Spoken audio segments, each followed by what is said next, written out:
Hello guys, চলে এসেছি আর একটা নতুন ভিডিও নিয়ে। আর দেখতেই পাচ্ছ আমার বরমশাই একটা বড় হাঁড়ি নিয়ে তার মধ্যে তেল মাখাচ্ছিল।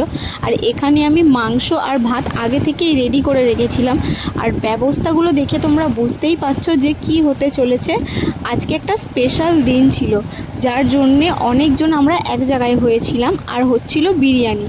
তো এখানে অনেকটাই পরিমাণে বিরিয়ানি হয়েছিল। আর এই দাদাটা না মুসলিম, আর মুসলিমদের হাতের বিরিয়ানি জানোই তোমরা কতটা সুস্বাদু হয়। আর উনি বানাচ্ছিল অন্য ধরনের।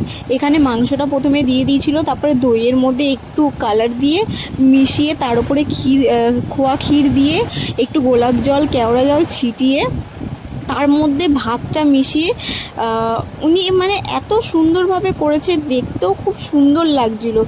আর উনি তারপরে লাস্টে মানে ভাতের ওপর থেকে এই যে এই বাটিটায় দেখছো, ওটার মধ্যে দুধের মধ্যে একটু কালার দিয়ে কেসার দিয়ে কালার করে ওটাকে দিয়ে দিয়েছিল। আর লাস্ট মোমেন্টে দিয়েছিল ঘি। আর গন্ধটা এত সুন্দর আসছিল গাইস, বলার মতো না। তারপরে ও দমে বসিয়ে দিয়েছিল বিরিয়ানিটা।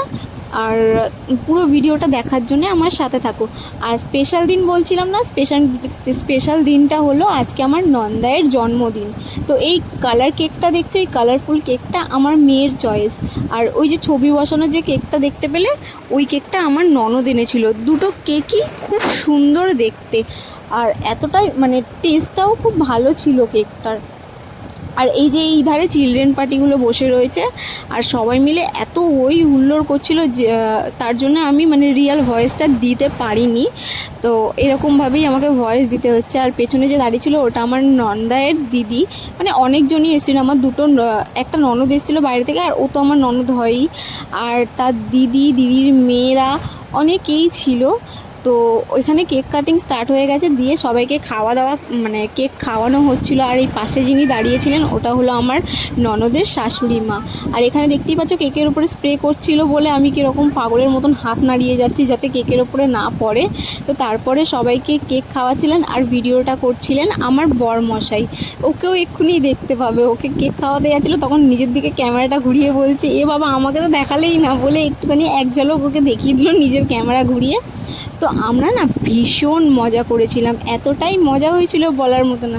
তোমরা জানো গাইজ, লাস্টে না আমার মুখে সবাই মিলে না একদম খুব খারাপ অবস্থা করে দিয়েছিল।